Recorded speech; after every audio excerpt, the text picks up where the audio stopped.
for the greatest show in the history of great fucking shows. Yeah,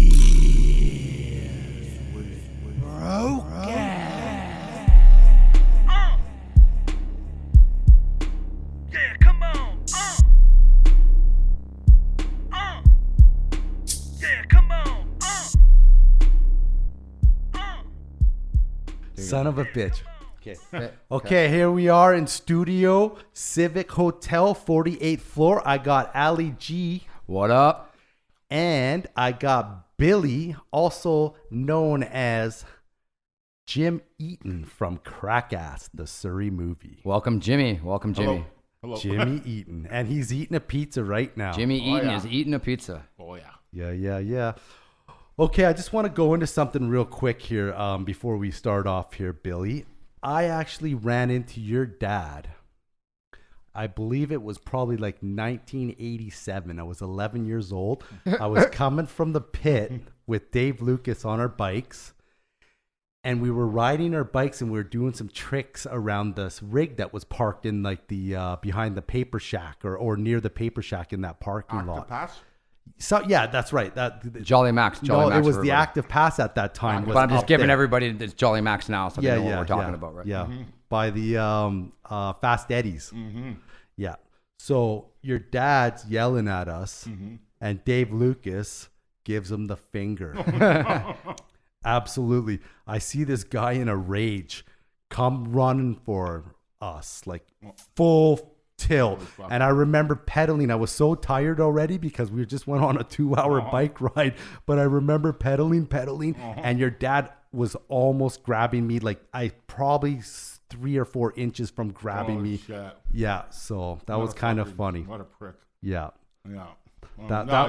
That wouldn't have ended well for us. No, I don't mind. You probably got a little more than a spanking, you know? Yeah, that's awesome. Yeah, he had quite a temper on him, that guy, for sure.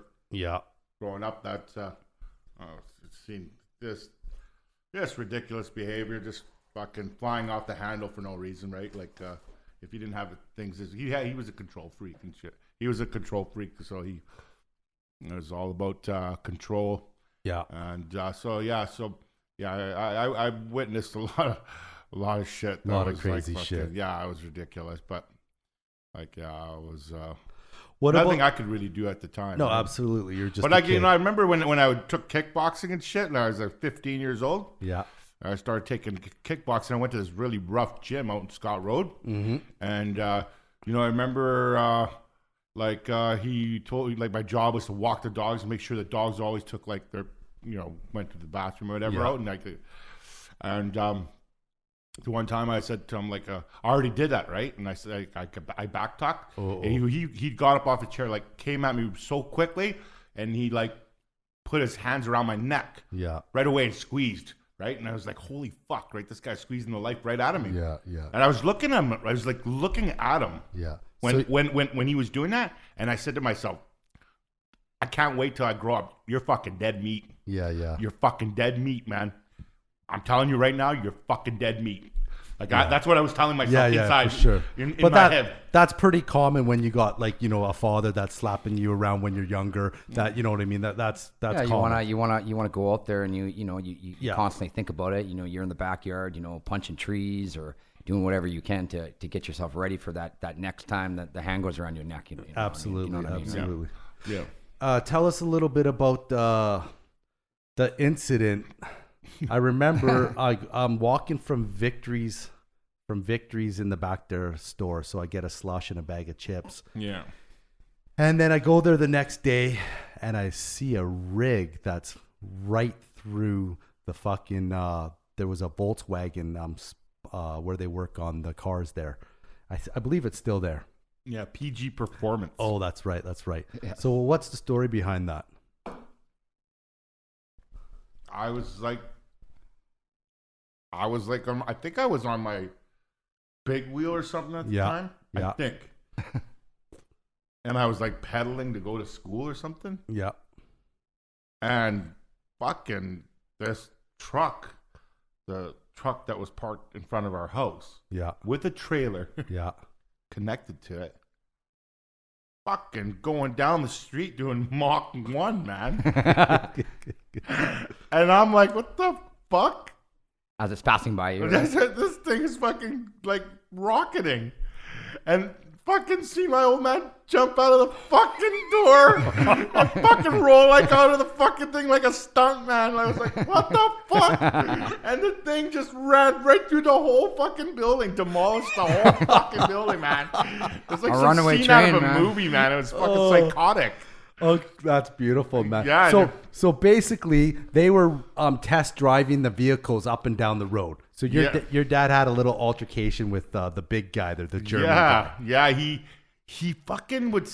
My dad was a wrencher. He'd fucking always be out there Working on wrenching the on the trucks and this and that. And he had this big thing about guys at the time flooring it down the street because he was all about like making sure nobody gets killed and shit. Oh, too, absolutely. Right.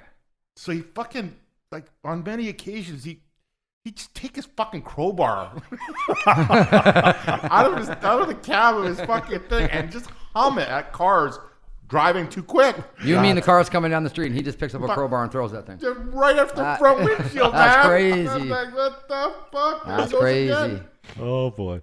Wow. And so yeah, like with the guest, the story goes like the guy that owned the performance place, he like got him, like he had him like seen him somewhere, and he basically warned him that he's gonna fuck him up if he doesn't stop fucking doing that on his street, right? Yeah, and I actually did some work for that German guy. I painted his place, and he stiffed me on $300. Oh man! And then I looked at him. I was like, "Listen, man, like it would have cost you $3,000 to do paint, what- to get someone else to do what you did. I did it for $1,500." And then the guy goes, "Yeah, that's exactly why I got you to do it." And I was like, "You fucking What a asshole!" fucking prick, man! Yeah, absolutely. That's ridiculous, man. So when I found out that was your dad, it's just a beautiful story. Yeah, I remember. Like I just remember the whole building, how it was demolished, and then the truck. And It sat in there for like a day and a half until they got someone to pull it out. Yeah, it was like a disaster, a complete disaster. Yeah. And yeah, I was like, I was my dad. So did your dad do things like that all the time? Like, Yeah, he was fucking. He would like take matters into his own hands. He wouldn't do. he wouldn't be calling the police or No, nothing. he It didn't call the was- cops. yeah, He yeah. didn't. He Like- never called the cops. Yeah. Just Yeah, he's like his little motto was like, I hit first and then ask questions later. Yeah, that's smart, though. Yeah, Back that's in the his motto. 70s and 80s, Yeah, I that's- hit first and then I ask questions later, and I'm like, okay.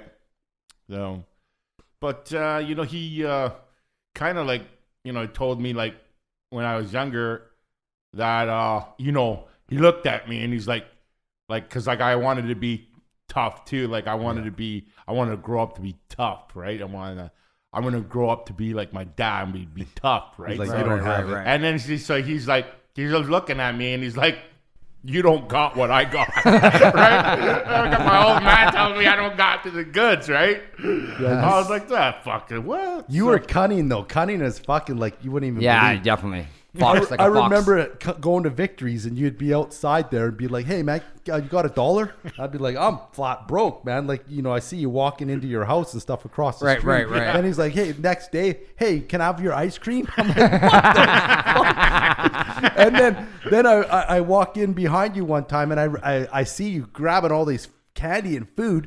And he's not paying for it. I'm like, what? I didn't even know what a tab was. But like, how old were you when you had that? Oh, you had a tab at a corner store? Yeah, like a bar? Yeah, I had Wow. a tab. At like 6 years old. He had a candy tab, man. And candy tab. Exactly. Oh, that's beautiful. Yeah, yeah, it was. What other tabs did you have? Oh fuck, buddy! I managed to convince my dad to hook me up with a tab at Dairy Queen. And he fucking did it, man. And like my mom's lunches were fucking ridiculous. Yeah. And Most she- moms' lunches were. Yeah, so I ended up going to Dairy Queen all the time, every day. I'd be there at lunch, eating burgers and fries, and Yeah. Put it on my tab, right? Put that on my tab. Oh, fuck, that's Yeah. beautiful. What's the biggest tab you ever had I anywhere? can't remember. Like, I don't really. Like when you went to pay it, you know? Yeah. You know what I mean? Was it like, you go to get all that ice cream and they're like, yeah, that'll be $1,000. You're like, Jesus fucking Christ, right? Oh, my mom, she was fucking choked. I bet. She was choked because the tabs were high. She'd Right. have to go and pay them all the time. And she's like, enough of this, no more. And I'm like, no, I want to keep going. Right? So, Did you take any of your friends up there? oh, yeah. I remember, like, when I was in elementary, right? And, like, at the time, Sean Anson and Keith Hartley were, like, the kind of the school tough kids, right? cool guys. Not kind of. They were They the were tough the guys. tough Yes, kids, right? yes. And I was like, okay, man. Sean Anson actually grabbed me one time, and I was like, holy shit, man, this guy's strong. Well, he's a Right? full-grown yeah, man he's a in grade full-grown man six. back Yeah. at grade 6, right? And he's like, He was a man child. So I was like, I got to get in with these tough guys, right? So I was like, hey, you guys want to come for lunch? They're like, where? I'm like, Dairy Queen on me. On my That's tab. fucking me, awesome. yeah. They must have thought you were pretty cool to have your own tab. That's fucking pretty awesome. That was it was pretty cool. That's a baller, man. When So you're a when kid. did the tab run out? Oh, the tab ran out by right around the time of high school. Oh, they Grade 8. seen you coming, man. Yeah, grade 8. The fucking the tab got cut off when I was there with one of my friends, Leo. Remember Leo Rallis? Yeah. And we were there, and I wasn't supposed to be treating other people. But I was warned, don't treat. And I kept on treating, right? Oh, And so I was sitting there just like eating a burger and a basket of fries. And I just felt this hand grab me from the back of the neck. The hand of God. And lift me up right out of the fucking, like the thing, like literally in the air. I got lifted right up. And I was like, what the fuck was that? And my jacket went over top of me. Yeah. And I got like a quick cuff. Yeah. In And the then ear. grabbed and then like yanked into my dad's van. Oh, boy. Hit the, he just like, and I was like, right away I started crying. Oh, absolutely. Right away I started crying. That's the first defense, right? Yeah. Well, and then you're scared. Plus, you don't want your tab to go away. Yeah. Exactly. Everything, my world came crashing in. Right, exactly, That right. fucking All at that came moment. crashing in like right now, Yeah. man. That's good. Yeah, that was crazy because that's like fucking that. My pretty father was not really known for sneak attacks like that. Not on me, at least, right? Yeah. Because I thought I was like pretty smart when it came to him, right? I knew when to like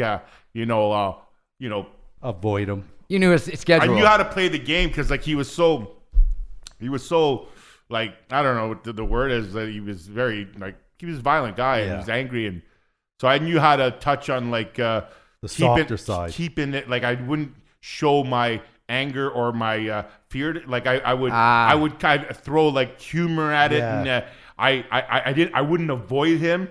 Like I knew take it head on, right? Yeah. So like I seen that my mom and my brother's techniques didn't work. Yeah. So I was like, okay, I got and their techniques were to fight back.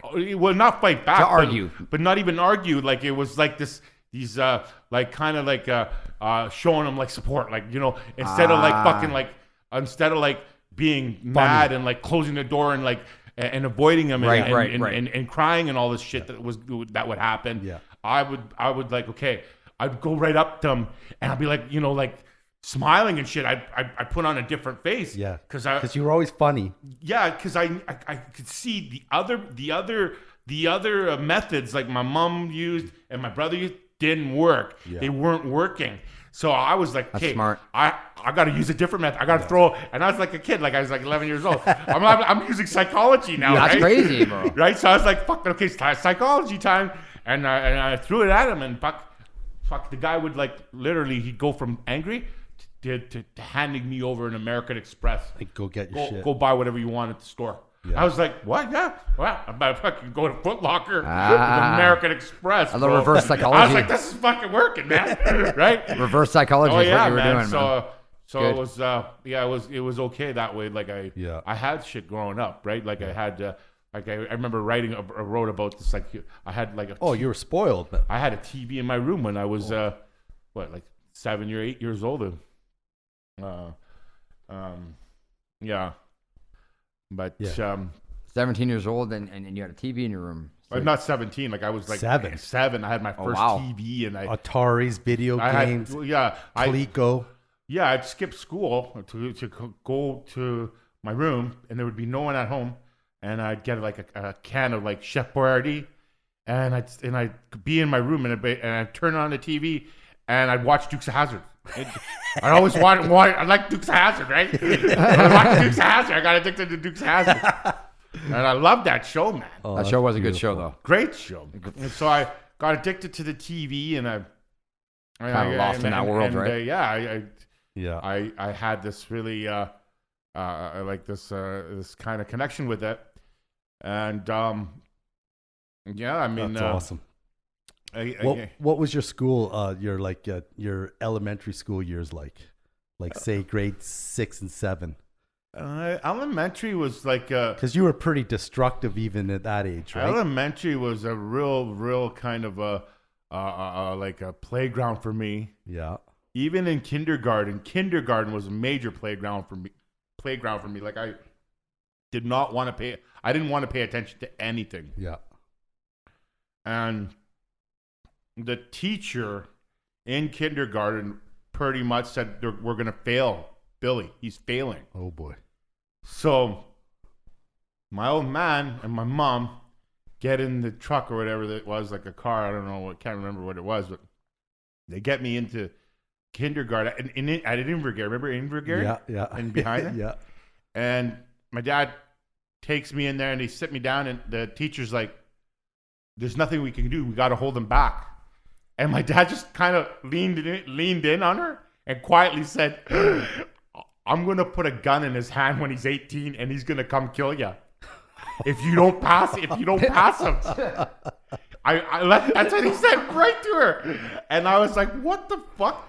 She really just shit her pants. Shit her pants. Like, and that's a mob move right there. Yeah, like it was a mafia move. Yeah, it's right there. And he wasn't even a mobster. He was just I don't know. He was just your dad. Just loose cannon, right? Yeah. But she graduated me to grade 1, and then my old man said to me, he goes, if you don't pay attention, you see this thing, this Jesus Christ thing, this cross, I'm going to do that to you. Oh. I'm going to hang you exactly like that. You better pay attention. So he put fear into you, basically. He made sure. And then I settled down. Like I made that fear made me fear, right? Yeah. And so that's awesome. I barely passed, but I passed. Yeah, for sure. And then tell me a little about the shenanigans when you met Piggott there. Steve was one of my first friends in on the street there. Yeah. Aside from Cal and Bill Gill, Steve was one of the first guys I met, and it was like I think we met like when we were on our big wheels. Yeah. And we were just cruising up and down the street, like we somehow became friends. Yeah. And we went to the same elementary school, and right away we started acting like very destructively. We go into the bathrooms and kick out the sinks and flood the washrooms and pull the fucking fire alarms and constantly teasing other kids, like not being bullies, but we were just getting them to do bad shit. We were annoying, like we were like the little mini devils, man. Like seriously. Steve Pickett was he was a funny guy. He was very funny, man. I remember I was in Vegas one time, and we all went to Jamie Urquhart's wedding, and I was in Nick's hotel room, and I'm in the hotel room, and I'm like, hey, where's Pickett? And he's like, he's in my shower. And I'm like, what's he doing in your shower? Oh, he just came over to have a shower. I'm like, it's the oddest thing ever, right? He was like one of those guys, right? Always doing something a little off the cuff, so to speak, right? Mm-hmm. So yeah, I can imagine how you two became friends, right? Yeah, you know what I mean? Yeah, it was this combination, this real combo, man, and we fed off each other like 100%. One time, like we'd be biting down on our tongues, looking at each other with this crazy look, and we'd just do this oddball shit, and we would somehow get away with it. You guys probably pretty much cost the school board at least a couple $100,000. Oh, in for damage. sure. For sure. Oh my career. god. You know where he's going with this, Oh right? my god. When you got to Guilford Park. Oh my god. Yeah. Let's go into that a little bit. Yeah. How was your high school years?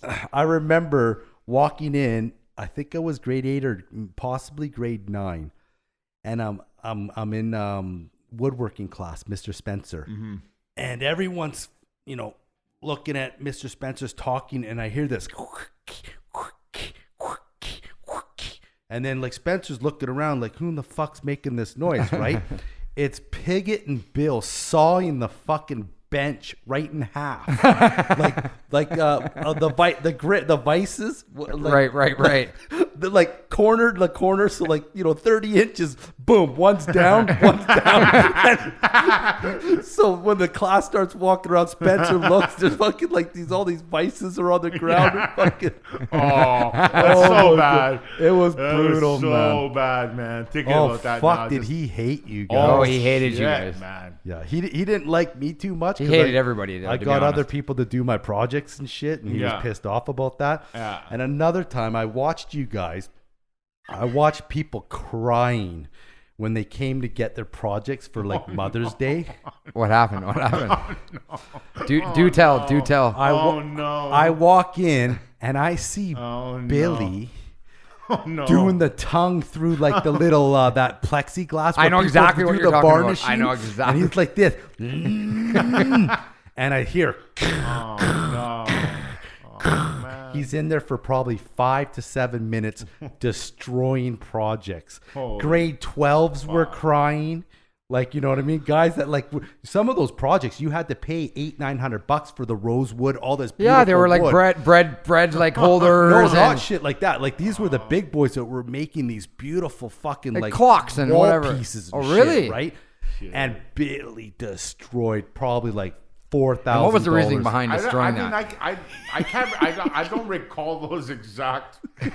Oh, you do. But As he yeah, rolls his eyes over here, right? Man. yeah,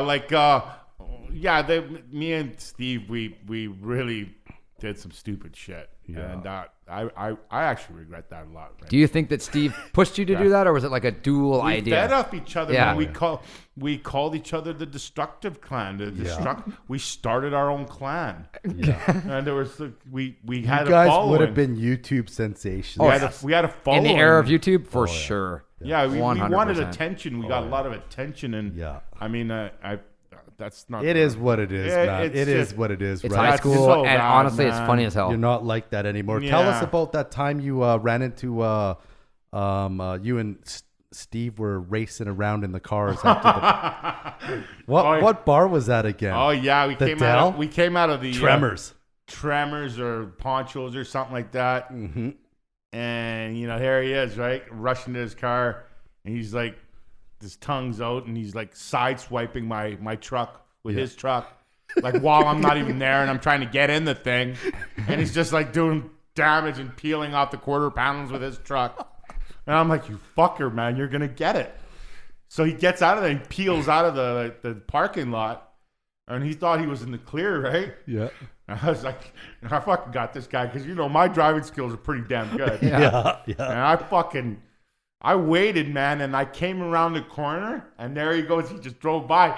He was sailing home, right? And I fucking come around the corner, lights off, and I cranked her up to about 100. And he's just like putting along. And I fucking teed him up. I fucking rear-ended him doing like 100. I seen his head fucking hit the fucking ceiling. The whole truck, the whole back end of the truck lifted right up. And then fucking, man, it was on, buddy. It was on, man. We actually played like this crazy Like cat and mouse type we game, were right? fucking going head to head with our trucks, Right in front of 108, 148, right around Robin's Donuts. People stopped, like it was like 1 a.m, and they were all in shock. Everybody was in shock at what was going on, because we kept on smashing into each other. The trucks were like complete Write-offs. write-offs. And what does your parents say? at this time. No, honestly. tell us the end of the story when the cops showed up. I can't even remember. You're on the phone calling it in. Okay. And then the cops show up and it's like, you ain't gonna fucking call this in, are you? I think I already talked to your partner in crime, and he agreed not to call it in either. That's right. That's right. Yeah. And you're like, oh, click. That's right. No I think they insurance. actually came right to my mom's house. Yeah, they did. They came right to my mom's house. Yeah. it Oh, was fucked fuck, up, that's man. beautiful. But I caught him good, man. I'll never forget how his head just bounced right up off the fucking thing like I was. Blindsided him, so yeah, he didn't see it coming, right? Oh yeah. That was pretty common back then, though, too. I remember being with Piggott and Piggott was crazy, man. Felton. Feltons are crazy, too. You remember Oh, yeah. that? What was that big car he had? The Lincoln? The red Lincoln? The red. Yeah, the big red Lincoln, yeah. Randy. Yeah, I remember Felton that had. car, Randy Felton's yeah. car. Me and Piggott are sitting there. We're driving. We're going about 60, and it's on 108. Yeah. And we go, boom, we get slammed into, and we look behind, and it's fucking Felton with his head out the window laughing, like, and Piggott's like, ooh, you fucker. Right? no. You know how excited no. he gets, right? Oh, no. He's like, it's on. I was like, no, man, no. I was all scared and shit. You wanted out of there, awesome. right? Yeah, no, he was he definitely had some anger issues. Yeah. And me as well. Yeah. Yeah. Yeah. Those were fun times, man. Yeah. They were Oh, really Halloweens were epic. Oh, man. You guys were nuts. Yeah. Oh man. I can remember those, man. Halloween, we were Yep. just total fucking lunatics. Nuts, man. Total lunatics. Yeah. I think we I don't all understand were. where this Not ferocity. really, man. Like We were tipping cars these and stuff, guys you know. would burn shit down. Yeah, they're a little man. different. They went next level. Didn't- We would tip a car, Were they would you- burn were something you down. there Yeah, I at get the that. Paper Shack when we burnt the Paper Shack down? No. You were there, weren't you? Yeah, I was watching. No, you were inside of it. No. He was lighting yes, it. you were. Yeah, right, Marco. Look at he's shaking his finger. Absolutely not. Yeah, right. He's shaking his finger over here because he doesn't want to admit that he was in there. He was. He was, Trust right? me, he See, that's the man. thing. Marco got going too. He's man. so full of it sometimes. Hey, listen, I was fucking scared of jail. I never wanted to hang out with dudes There we in go. It jail. comes out. And I didn't do shit like that. I swear to God. Like, I So you remember were it just was watching. Well, I seen this guy knock out men at 15 years old. Right, And yeah, shit, yeah. And knock. Scared of punch going to through jail. The window. He's scared of jail. Yeah, okay, bud. Okay. Yeah, sell us another one. Yeah. Anyways, go on. You lit the Paper Shack on fire. I want to hear about that. Oh, man, that's epic. I can remember Halloween's, over by Max and Riverdale and stuff, and they was were chaos. insanity. Roman yeah. candle fights, Oh. tipping cars, and then I'm hearing about Paper Shacks being burnt down or whatever Dairy else, right? Queen. Dairy Queen destroyed. Dairy Queen. I like- can remember Scott Urquhart lighting the back door with a Roman candle, man. Boom, done, right? Why? But why? Like our little like. You guys were just grade, destructive. Like you. Why did we bring so much chaos to the picture? It was you guys. It was, It was all. because There was like 10 of you you. and Piggott together were like instigating. Yeah, you shit, get them man. going. You like guys. the whole. It seemed oh, like the whole school was doing it. Yeah. Yeah, not us though. Younger grades didn't do that, man. Like we weren't. I going would crazy remember, like these to be guys. honest, Halloween's were it was destructive, right? Yeah. Names are not. Everybody knows what we did, and it's the way it is, right? Yeah. They're just memories, right? And they're good ones to me, right? Yeah, Yeah. for sure. Absolutely. Yeah, you only get one chance to be young, right? Right. So, Yeah. So tell us a little bit about the movie industry. Oh yeah, the movie industry is a great industry. Yeah, was fortunate enough to get involved at a young age. What'd you do there exactly? No, I was a driver for the transportation department and a union member. I became a union member with the film industry about 1998, I think. Wow. That's Yeah, going can you way tell us how back. you got that job? I fluked out actually. I was working at the Ivanhoe Hotel at the time, and I was saving up my money for, I was trying to get a car together I just got out of the military in Europe, and I just came back here, and I wanted to buy a cool car. I never owned a cool car. Yeah. Because my dad passed on. We didn't, have the money to just Right, buy right, cars, right. right? Yeah. So I worked in this dive at the Ivanhoe, and I ended up putting the money together, and sure, I'll have why not? Go ahead. You worked at the Ivanhoe? Go ahead. Yeah, I worked at the Ivanhoe, and so I got the money together, and I was looking through this auto trader with Piggott, actually, at this Chinese restaurant just down the street here, or whatever, kind of Leon Keys maybe. I know exactly what you're talking about. Yeah, go ahead. And I see this ad, right, for this car, and I'm looking at it, and I'm going, whoa, this is fucking cool, man. What a cool looking car, right? It was an old Nova. Yeah. I remember that car. Yeah, right? And so I call the number, and this dude tells me to come out to like Vancouver, tells me to come to this big warehouse. He opens it up, and there's all these cars, and I was like, what the fuck is this? And he's like, these are all cars in a movie. Right. And I'm like, oh, cool, man, a movie. I remember this story. Go. And so me and Piggott are like waiting to see this car, right? And he pulls this thing out, and I was like, whoa, that thing's nuts. He's like, I think this is too much car for you, kid. I was like, yeah, fuck, looks like you don't know me, right? Yeah, no, this thing was absolutely insane. The power it had, right? It had that rear end. I remember it would fishtail as soon as you hit the gas. I remember riding from the Loose Moose with you in that one time. That car was insanity. Yeah, the funny thing is that I worked with one of the Teamsters at this guy named Harry, real smart mechanic, right? He he was telling me about this car he worked on, blah, blah, blah, about the Nova. Oh, that's how awesome. he did the blueprinting and all the mechanical work for it. And I'm like, that was my car. That's the car I bought first. Right. And he goes, and he looked at me, he goes, yeah, we did an awesome job on that car. It was just insane. That car was nuts. It was insane, right? And he happened to actually win the lottery.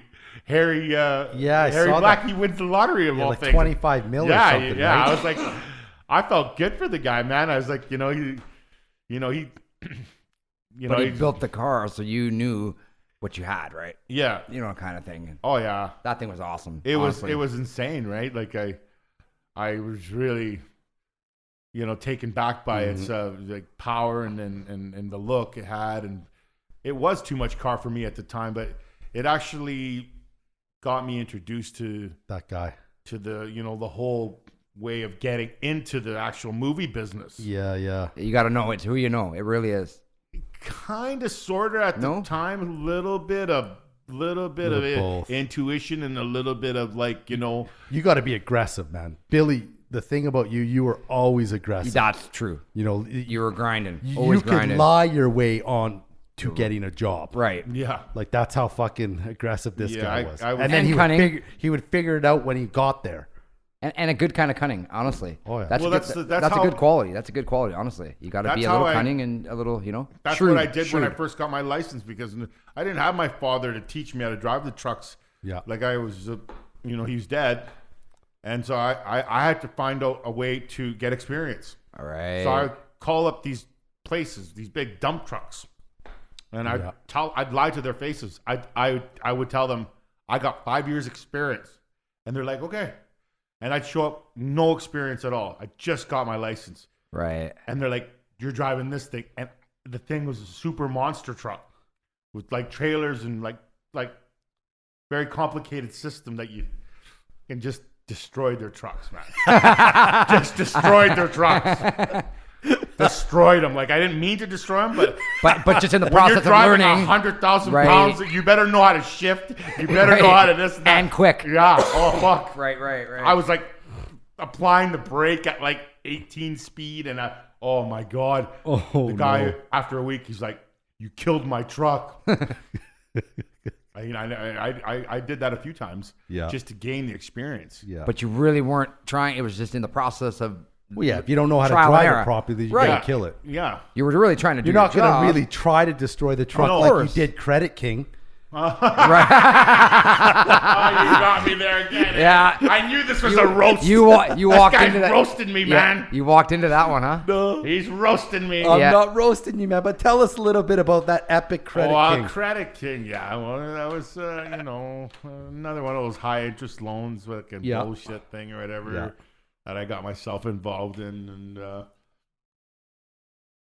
Well, you got it pretty good. I was there when you were working the phones. And Working the phones. so Billy's working the phones with this Credit King. He gets the guy to drop off a brand new F-150, like 90, what was it, 99? And he didn't have to make one fucking payment. Billy's like, well, I work in the movie industry. Here's some of my check stubs, but I'm just not working for like the month. But I'm on the next production. You drop the truck off, And when I get working, we work that out, so right? the guy's like, okay, I trust you, because Bill's been working him for like a week. Guy shows up. Bill didn't even have money for the insurance, and the guy paid the insurance because he gave the money to his insurance broker that he sent over with the truck. So not only did you get the truck, you didn't pay insurance. And how many payments did you make, Bill? 0.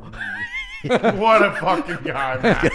What a fucking He doesn't guy. even let the answer What a drop. You know what fucking I mean? guy, man. He's just right on you, man. It's classic, man. Yeah. No comment. No comment. He pleads the fifth. He pleads the fifth, right?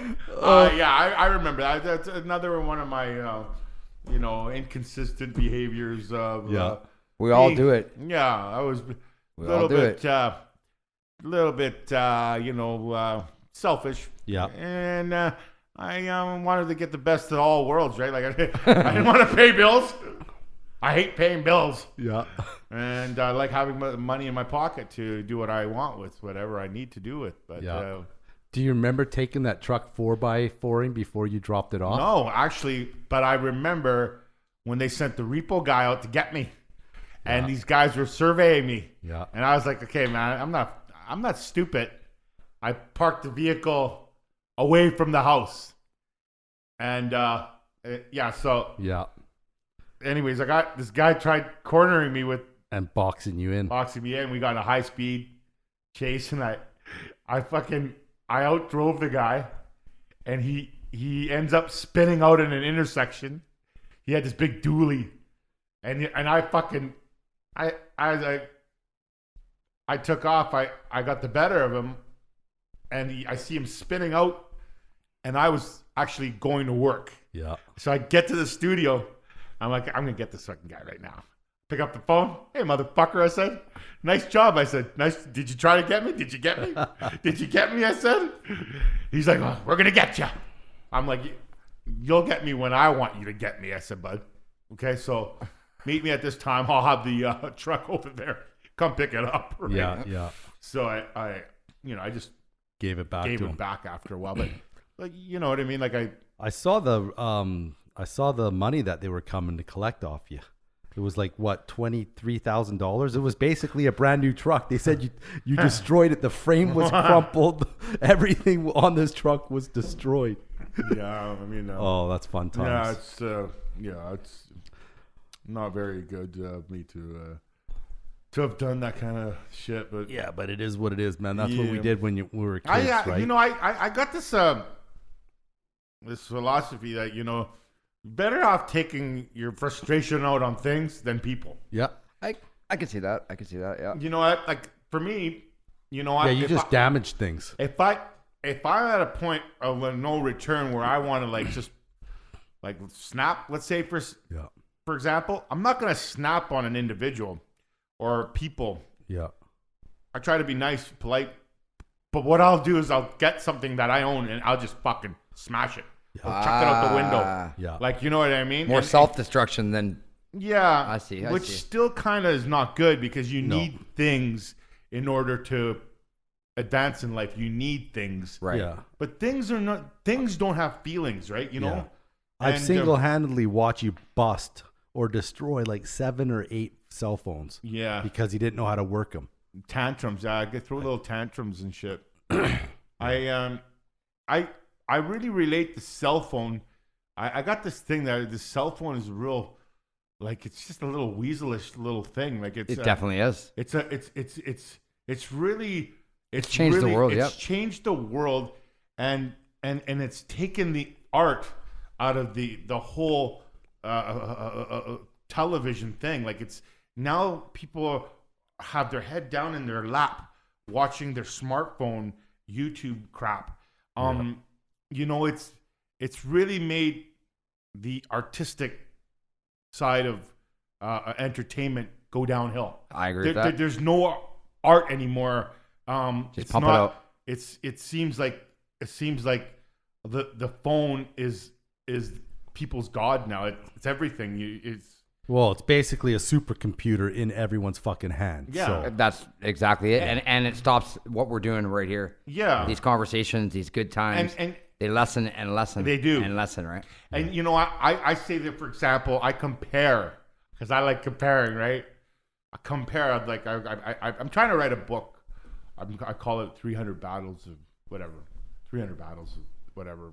I got a title for it, but like I try to take things and I put them up against each other, like the cell phone against the television.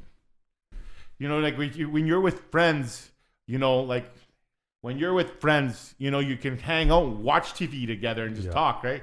You know, cell phone seems like it's an isolator. It isolates you, right? Absolutely. It definitely is an isolator. Yeah, and it's funny because it always fucking goes missing, or it gets lost. It grows legs and it fucking, you can't find it, or somebody steals it, or you got to keep on fucking plugging the thing in, or you got to watch the spinny thing go round and round, and you think to yourself, what the fuck am I doing? Why can't I just have a fucking simple phone that makes a fucking outgoing call and incoming call, and that's it? I'm on the same wavelength as you. That's, to be honest, that's how I feel. I use this thing for business. Yeah. The other day, I forgot my phone, and my girlfriend's like, "Do you want to turn around and get it?" I'm like, "Why? I got no one calling me. Yeah.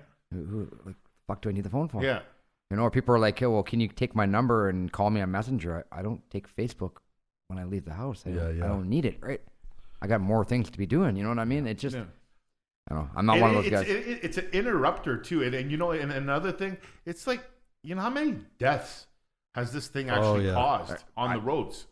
It's worse than drinking and driving. It's horrible. Horrible. It's worse than and drinking texting and walking. So why the fuck are these stars always like doing these cheap ass little fucking connections to like these social media sites through the smart? Like it seems like they're feeding into this whole thing right here. And I don't really agree with it. Not to mention they're going into that, honestly, another time, but this thing's spying on all of us. It does spy on you. It does. It's taking our information, it's logging it, sending it off to wherever. So, you know, that's another topic for another day, but that phone definitely has changed this world. It has. And you know, the funny thing is, I look at it and I'm like, you little piece of shit, man. You little fucking piece of shit. Television gave birth to you for the reason some guy somewhere in the States was watching the show Star Trek, and he got the idea from the television. And I'm like, you know what I mean? Like I can't disagree. I see now that there's no art, there's no dreamers out there. It's all these little punks looking at their screen and laughing and giggling and being stupid. Where's the dreamer gone? Where's the art gone? The artistic person, like, and I really feel like this thing really fucks shit up. It does fuck shit up. Okay, yeah. So let's just switch gears here a little bit. All right. Okay, we all agree that fucking cell phones suck. They do. Okay. Cheers to that. Let's. Do you remember the time that you brought me on to the fucking movie set down here? What movie was that? It was Catwoman. It was with Halle Berry. Halle Berry. Oh, and that cat. Damn. Mm-hmm. Was it Halle Berry? Yeah, I think so. You remember there that? was two Catwomans, Michelle Pfeiffer and Halle Berry. And Halle Berry was the Catwoman in the Catwoman movie. And I think Michelle Pfeiffer. Was it in this building? Yeah, no, it was across the street. It was Surrey Central. Yeah, that's right. Okay, go ahead. Anyways, go ahead. So he brings me on the set, and then he's like, "Okay, Marco, there she is. And I'm looking over. I'm like, oh, fuck, Halle Berry's like 15 feet away from me. And he's like, Get out. here's the Crackass movie. Go give her the fucking Crackass Give her the movie? Did you? Absolutely not, man. I pissed What? that big time. You didn't have the balls to go give her that movie. I did not have. I was like, Bill, man, you're gonna fucking lose your job. He looks at me. You think I fucking care about fucking losing my job? You get over there, Billy, and fucking Billy, give her Billy. the fucking movie, Give me, man. give me that right there, buddy. Oh, You should have done it. I You should have know. done it. it was crazy. And then fucking he was so loud. The fucking producer, or like not the producer, but the director was looking behind and That was was like, good. "Shut the fuck up back there!" Right? 'Cause he was like Right. yelling at me, "Give her the fucking movie." She's looking at me like, "What's going on?" Was she in the suit? Yeah, she was in a suit, man. Yeah. I remember that was how long ago was that, man? That Fuck, movie? that was I don't know. 20 years ago? At least. No, because it was Catwoman? Crackass. Yeah. It was like it was about 14 years ago. Well, No, that's probably longer than we were on the Jerry Springer, I think, like 14 years ago. No, 14 years. Yeah, 2004. You was were not Crackass. in your 30s, were you, when you were doing Crackass? No, just 29, 28 or 29. So you're It was like 14. Anyways, who gives a fuck about yeah, that? long But motherfucking time. Funny. You have any other funny stories about when you're working in there? I don't know, but I got to go to the washroom real quick. And, Yeah, well, okay, let's hit the just take a washroom. little break here. Take a little Yeah, break. and then can I come back and Gary keep going? Yeah, Yeah, fuck yeah, man. Okay, Yeah, we're right, going man. to take a We're quick not break. done with Yeah. you yet. Okay. we're done with you. Okay, you fucker. We got you. Okay, here we are back from a big boy, Billy Boy piss break. I'd like everybody to subscribe, share, and leave comments. We thank you for the support. Beers with Brokeass loves you guys. And let's just go into Billy and the military. And don't drink and drive. Absolutely. Absolutely. How was the military, Billy? Oh, it was a very good, tough experience that I had to find a way to persevere over any kind of crybaby shit. It really turns you into like a. It fixes you up. It'll straighten you out. Like it'll make you, physically fit, and it'll give you strength to the mind and all kinds of stuff about the military. And that was in Greece then, right? Yeah, I was in Greece, 90 something. Can't remember the year it was. Were you there on vacation or did you live there? At the beginning, I went there for summer vacation after I graduated, or how I fucking managed to. Oh, here, 1 second. How I managed to get through high school somehow. I don't know how I did it, but I managed to graduate. Yeah. And ended up going to Greece. And I fell in love with the place, man. It was like I was young. And Beaches everywhere. Hot beaches and people all over the place enjoying life, and I was like, wow, this is a crazy, cool, nice place, man. I fell in love with it, man.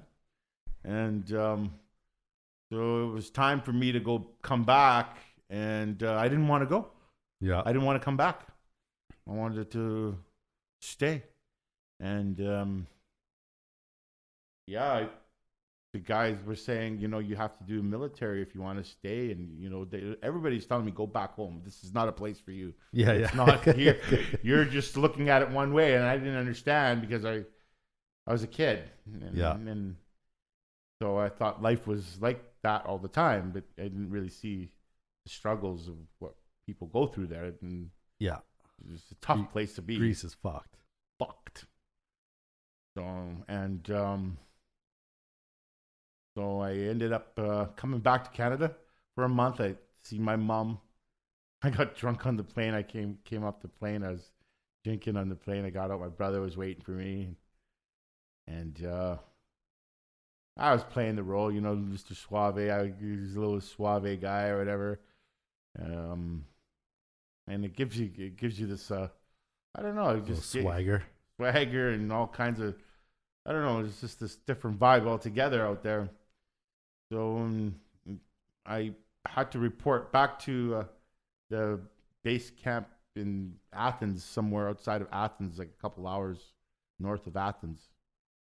So I ended up leaving Canada, and I went back to Greece on an open-ended ticket that was going to expire anyways, and so I ended up going there, and Fuck, how many months?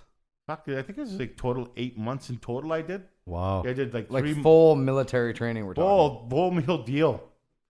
Full meal deal, man. And if you did stay, I don't think I was like Navy SEAL quality, but I was infantry division, ground forces. Yeah. something I never knew. Whatever troops, whatever the heck they're called. Like a basic training. Basic training, basic infantry division training, and yeah, and You were telling us before how you're destructive. Did you do anything destructive while you're in the no, military? You're smiling.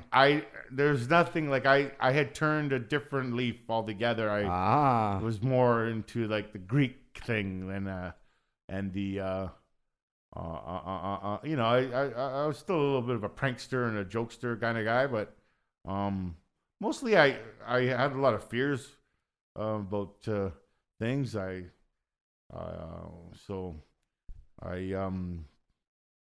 You know, I got over those fears. I got over a lot of fears when I was in the military.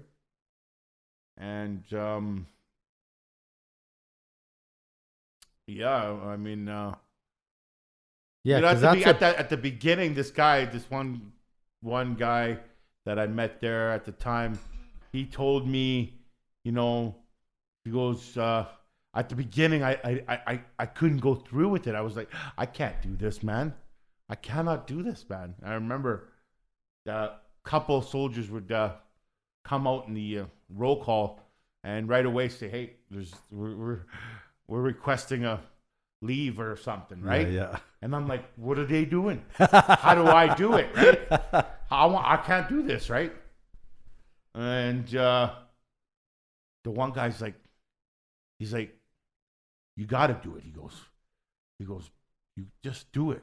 Don't don't look for a way to just do it." Because it's easy to run. It's easy to want out. Well, you could come out and say, you know, I'm wanting to see doctors. Yeah. And they can say you had a breakdown and you have a mental illness or whatever, right? Yeah.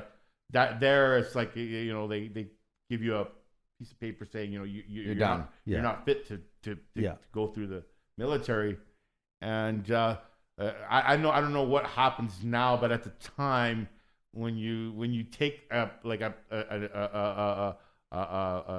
piece of paper like that, you can't do anything there. You can't vote. You can't do nothing. Oh yeah. You're done. Oh, so if you go like what's the word, like, you know, mental discharge, whatever they call it. You can't vote. You're basically it's done. You're done. You can't work. So you got to go through with it all. You got to go. Yeah. So you basically. That's crazy. You relinquish everything, right? So you stuck it out. So you had to. At the beginning, I wasn't the word. Like I wasn't really bad. Like when I first showed up, it was this barracks that was I can't reach up to the mic. Yeah, just pull Bring it it down. to you. Pull her down. Pull the fucking thing down. Okay, there you go. There we go. I solved that issue. There you go. And I was in this barracks with like 50 soldiers, and it was January, and the barracks was wet inside from the moisture, and rain is coming down, and you hear guys whimpering and shit. Oh yeah, whimpering for their moms and shit. I'm like, what the fuck did I get myself into here? Under these cold fucking like blankets and shit. Yeah. And so I ended up. Nobody from my family came out to visit me or anything like that. Right? I didn't really have any support from anybody. Did you have your parents were in Greece at the time, or my dad was dead? My mom was back here. Okay. Yeah. She's like, "There's nothing I could do." Right. You're on you your own, this, right? right? Yeah, you wanted it. And you know the funny thing is that I didn't even know how to read. And I still don't know how to read Greek or anything like this. And when I went to sign up for the military, the fucking sergeant general dude that's like smoking a cigar and one of the things, he goes, what do you want? And I'm like, I want to be in the military. He's like, get the fuck out of here. Go home. I was like, Right. and I ran around Athens for almost fucking 5 months straight, every day in the sun, heat, doing these papers up. The one paper to do the other paper, to do the other paper, stamp that paper, go there, go here, go there, go here, go there. And I did it. Like I fucking Jump through all the hoops. every hoop is known to man. I did it. And I ended up getting Dedication right there. I got a card. I got identification. Yeah. I got passport. I got it all. And then, military was the last thing to do, and I'm clear. I got citizenship completely. So That's awesome. I took my friend's family came there, and they were very being supportive to my friend, and he gave me the words to keep focused and keep strong, right? Yeah. And I did, and I ended up, being very fortunate to pass basic training. Wasn't the greatest sniper, but I could shoot at 400 yards or whatever it was. Yeah. Threw a grenade and shit like that, and ran all these obstacles, and then I was fortunate enough to be called out, and they called my name, and I was crossing my fingers. I was going to be like sent to like on one of the islands to do the next term, the second part of the term. Like after you're done basic training. Yeah, after you're done basic training. And then they sent me to this one of the most nicest islands in all of Greece, in like right between Turkey and Greece. Yeah. Kos. It's called Chaos or Kos. Kos. Small little, really cool island. And I ended up. I was on the ship going there with all the soldiers. Yeah. They thought me and this other soldier jumped over the ship and jumped in the ocean and died because they couldn't find us. They docked. They docked the whole ship. They're calling our names. We were fucking dead asleep up on one of the decks, hidden. So this thing was heading for another island, and these MPs were waiting for us. Marshals, on the other side. whatever. The MPs, Military police. Yeah. Oh, that's awesome. And they're like, you guys are gonna just wait here.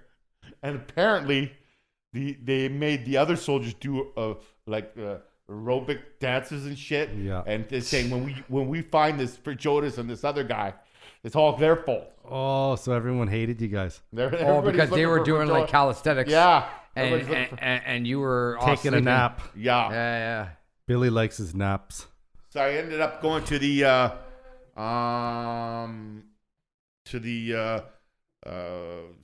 sergeant's office, and he looked at me, and he's like, "You're going to the third platoon or whatever," and it was this small little platoon right by the water, on its own. Yeah. Right by the ocean. Yeah. And we had a dog named Rambo, and it was a pretty cool experience. My sergeant was this bodybuilder dude, real pumped full of steroids and shit. He'd come out in his tank top. If you weren't straight, he'd punch you in your chest and shit. He was aggressive, eh? Yeah.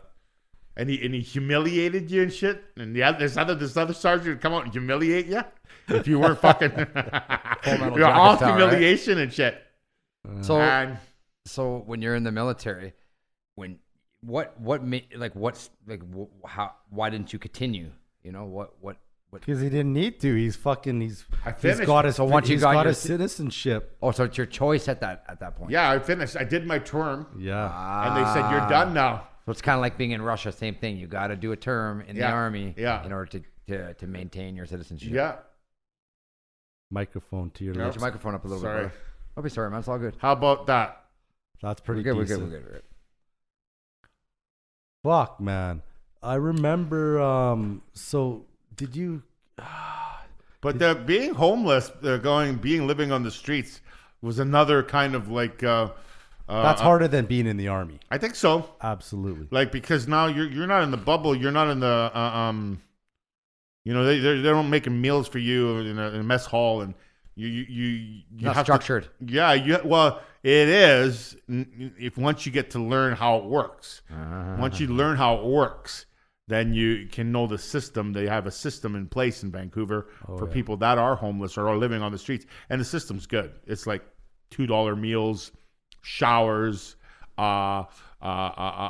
shelters that have nice beds, snacks, TV, nice couch. You're kicked out 7 a.m. Get out, go. Right? They kick you out. Wow. And like, you can go to work, you can do whatever you want during the time. You just got to be back between 7 and 7 or you got to be back usually. Now they're even a little bit lax because of people doing drugs and shit. Obviously. They have a thing like 11 o'clock curfew. If you're not back, they lock the door, right? But a lot of those. And you can come back the next day, just can't come back till 7. Yeah, exactly. Gotcha. You lose your spot. Gotcha. But they got a nice system. They got like the gathering place, and they got the Evelyn Saller, and they got the Carnegie. I played basketball at the Carnegie. I was just you must have took the thought right out of my mind. I think to myself, even if you got nothing in Vancouver, you got something. Yeah. You really do. You got meals. You got connection to people. You got showers. You got everything. And in the showers you could do 15, 20-minute showers and not have anybody freaking on you after 5 minutes. Right. What the hell? You're taking a 5-minute shower. Right. Oh, that's awesome. Yeah, because you started. You didn't have a criminal record until you're like what, late 30s? I didn't have a criminal record until I was 40. 40. I mean, I did a lot of criminal shit, but I was smart enough not to get caught. Yeah. I was and clever. That's pretty hard to do. It's all of a sudden fucking be in jail, like at an older age like that. Yeah, I mean, what was your jail? What was jail? Time? Like? Yeah. I did I didn't do time. I just did like 30, 40 days at a time. That's still time, bro. 50 days one time, another 40 days, whatever it was. But it was after a couple times in there, you get used to it. But now, is it better than living on the streets? Obviously, is it? Yes, no? I'm gonna say I always hear that thing. Well, you're in jail, you're getting meals in. In jail, you got good meals. Yeah. You got a nice little TV you can watch. It's got like 14, 15 channels. You got a pretty half decent, comfortable bed. The cell itself is a little bit. It feels a little claustrophobic at the beginning. I can imagine, because of the little. It doesn't have much. You can't really see out. It just has one little slit for a window, and airflow is probably terrible. The airflow is you don't feel any natural air, so that's kind of stale, right? It's a little different, right? Yeah. You have to get used to that. But in like Surrey, for example, they got basketball courts, so every day at 5 or 6 o'clock, you go to the basketball court, hoop it up. You got the air coming in, you take that in, and you go back in, and you're good. All right. Yeah, jail is. The psych ward's fucking where to be. No. Well, I've been in the psych ward 3 times. What was it like? It sucks. Why? You mean at the hospital or in jail? Or both? The psych ward. Like Surrey Memorial, you know what I mean? Whatever. The psych wards. I haven't been to the psych ward Surrey Memorial. I have been to the psych ward. I've been to the psych ward St. Paul's and one time BGH. All right. Is it not comfortable though? Very uncomfortable. What? Very, very uncomfortable. Like it just it's not a really. It doesn't make you feel stronger coming out of there. What do you mean? It makes you feel. It doesn't make you feel secure with yourself when you step out of that place. you feel somehow that you've been tampered with. Is it the staff tampering with you, or is it just the feeling you get? It's the medications and the stuff like that can be administered and without your authorization. That's a problem, because like the last time I came out of the psych ward, my fucking head felt like it was 1,000 pounds heavy. I could not even function. Dragging your feet. Could not fucking function, man. And I had to resort to doing street drugs just to level my fucking mind off. It's horrible. And I said to I was trying to think, like you don't have any control of your destiny in this place at all. You can't refuse anything. When they say that you're getting something, you're getting it. And so all of a sudden you got needles going into your fucking arms. And you're like, what the fuck, man? This is fucking ridiculous. Are they like physically like? Oh, they can. Restrained? Oh, I know that. They can. Okay. They can, and they got isolation chambers and shit like that are fucking bunk, man. Like if you get a little too smart for the nurses in there, if you get a little too smart, or if you get a little push a little bit, if you push back a little bit, right there, they could fuck you up. They could fuck you up right there. And they mentally fuck you up. They could do all kinds of shit. They can say, if you don't be subservient here, or like if you don't do it our way, you can't counter them at all in there. You can't argue the fact. Just you go there, bro. Do what they tell you. It's fucked up. You get more respect and more decency out of fucking sheriffs. Like when I was in jail, sheriffs actually showed me techniques on how to keep calm, how to do exercise, how they would talk to me through the microphone. Okay, you're doing great, Bill. Breathe in, breathe out. Right. All kinds of good shit. They would come by, they'd tap on the door, they'd talk to me. All kinds of good things to say about the sheriffs. Yeah. Like they helped me gain strength again. Like in jail, there's this term, when you're coming out of jail, you're quicker, faster, stronger, and smarter. And it's true. When you come out of jail, man, you feel it. Yeah. You feel precise. You're honed in, man. You're honed in, and it's a great feeling. And you're in shape. When you come out of jail, you're usually in shape. You got your gym in there. You come out of the psych ward, you're mentally just fucked. Physically fucked. You're physically fucked. Right. You're fucking. Makes sense now. I get what you're saying. I get it. Yeah. I get it. Yeah. You're a drooling mess.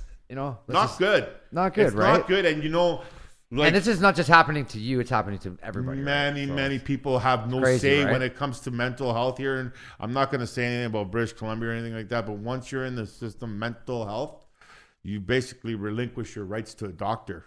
And a doctor, with the swoop of a pen, can have you sectioned at any time he feels necessary. If you miss an appointment at the fucking clinic, with anything, he sends the cops, which are actually the good guys.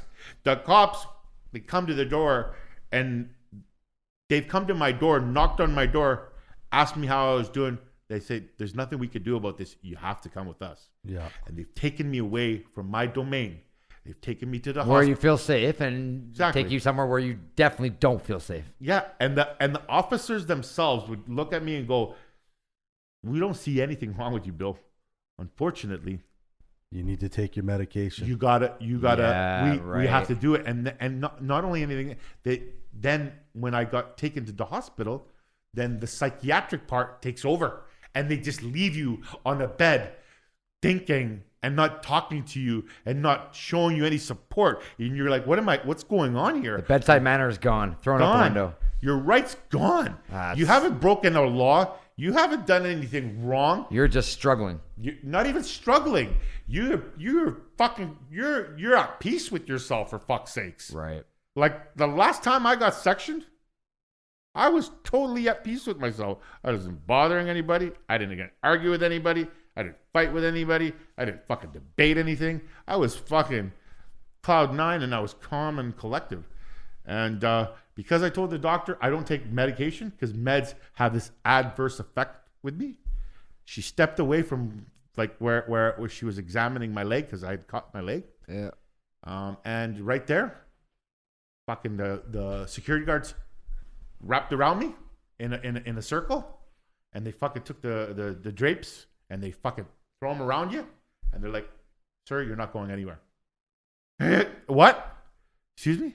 You're not going anywhere. You're staying here. I'm like, what the fuck? Crazy. Are you serious? And then you get put in an ambulance. You go through that process. You get transported. Then you see a shrink or a psychiatrist. They want to observe you. They look to observe. You're sitting. You're waiting. You're lying on a cold floor. I fucking don't have really much good to say about that whole realm. I haven't really received anything that has bettered me from there. I have not even been shown any support. Nothing like, hey, Bill, we've diagnosed you with bipolar disorder. What can we do to make you happy or a better person? How can we show you support? Nothing. They fucking go directly for meds. You taking meds? You taking meds? Yeah. Fuck you, man. Who are you to tell me to take Right. my fucking meds, fuck face? You fucking made me shit my fucking pants for 24 hours a day. I was in the fucking emergency hospital for fucking 6 fucking separate visits because my stomach's upside down because of this medication. I'm burping up sulfur, it's like this taste of sulfur. Yeah. I can't control my bowels. You know, like It's enough. It's I had to go, like one of my brothers, I consider like my dad to me, is the priest at my church. I don't go to the Greek Orthodox church. I go to Pentecostal, like a Christian church, and the priest is like, he's like a big brother, like a dad to me actually, and you know, he came with me to one of the clinics where I go, and he actually spoke to them. I take a natural supplement now. It's called EM Power, and I find that it works beautifully. It doesn't give me any side effects. My stomach's good. levels you. Nice. Levels me. Yeah. I don't. I'm not arguing with people. I'm not fighting with people. I'm not. I'm not irritated. It's good. It's good. I'm chill. I relax. Right. I like that. And he, like if it wasn't for my seriously, if it wasn't for my The Venice guy's probably going to be watching this going, fuck, I wish I had some of that for him back in the day. Exactly. All right. He's like, Where was that on my pizza? Just sprinkling it on, right, Marco? instead of those Rolaids. Or instead of like it's Parmesan cheese. Or I whatever. knew this was going to be a roast. You roasted me. Yeah. Tell a little bit about that story at the But anyways, I want to have a big shout out to my brother. I love you so much, Papa John. That's cool. You've helped me immensely. Papa John. And, Shout out to Papa John, man. Papa John. I love you, man. All right. Well, we want to hear about Venice. You sound like you're in a good spot right now. Like, you know what I mean? The last couple years that I was hanging around you were super fucking aggressive and angry and just kind of going crazy there. Well, I guess I did become a little aggressive, and also I became very weak too. Yeah. Addiction can really make you weak, where you're desperate, and Yeah. you're calling people for help, and you're acting so desperately in Well, you're in doing life, whatever it takes. and Eventually, you run out of people. well, the It's true. He thing knows is, this, right? man, like the spiritual thing happened to me that I couldn't explain. Sorry for tapping. That this thing really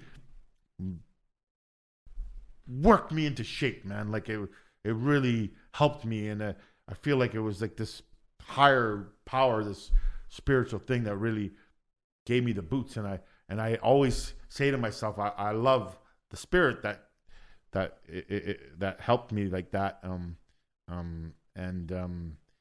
It was invisible, and it was a lot faster than me, and I was always taken back by its magic. And are we talking fucking the Lord, or are we talking speed? No, or man. cocaine? I think I'm talking about the Lord, Or like an outer this thing, man. This, spiritual yeah, and it's really really cool. you. Like Vancouver has a very, like, the spirituality there is present. You know what I mean? Like And there's a zen to it. there Definitely is. is. And there's there's just it's home for me now. Yeah. Even though I love Surrey, but Vancouver Guildford, right now is Wally. my home. Well, you end up, it's where you kind of made your bones kind of type thing, right? Yeah. And I mean, I don't live the greatest life. I don't have fancy things or anything like that. what about that? But, Breathing, you're alive. I'm finally somehow able to stand up on my own 2 feet. I'm being responsible with my stuff for the most part. I'm not throwing little tantrums, and I'm getting along with others, and so I'm feeling blessed on that level. So you're basically you're doing well. Did anger management? Oh no! Here we go again. Here's Johnny. Yeah, exactly. Did anger management help you? Oh, you mean the time I got into scrap with that ex-prisoner guy that did like 15 years at anger management? That's so a good, man. beautiful So story, good, bro. brother. That was. Hey, look. So tell us about that story. I was going off about one of my little escapades, Yeah. right? And this guy didn't really realize that, You thought you were full of shit, probably. No, I think the guy was just jealous because, like, I don't think he ever heard of such a fantastic story. Exactly. I had the most beautiful escorts all over me, and I was in the penthouse somewhere up in Burnaby somewhere, and I was just like, living the life, right? swinging off chandeliers and shit. Right. And I got into the story a little too deep in anger management. Yeah. And the anger management coach was like, "Carry on, Bill. Let's hear about Yeah, this." yeah, for sure. It's your And I story. was telling it, and the guy, I think his name was Troy.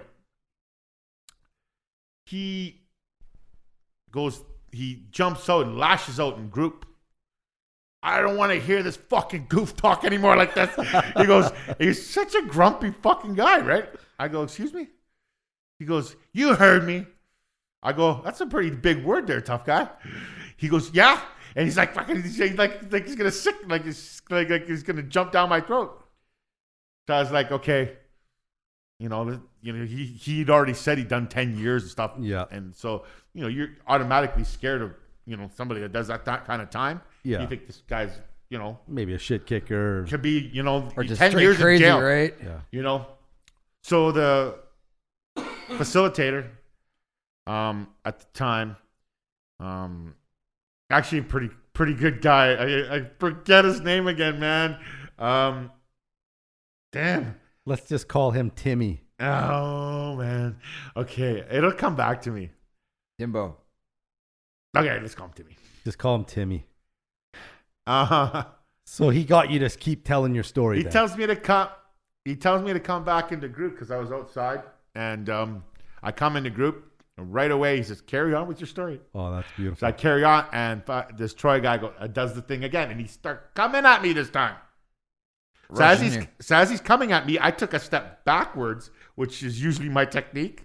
Yeah. Because usually I get a little bit fearful right at the beginning, and so I stepped back, and he was like trying to grab me or something. But I grabbed him from the back of his hair like this. I grabbed his hair, and I pushed his head down, and then I started uppercutting him. One after the other. Uppercut, uppercut, uppercut, uppercut. I gave him 4 uppercuts, right? And the facilitator guy goes, holy smokes, when the cops showed up, he goes, I've never seen a guy that big move that fast.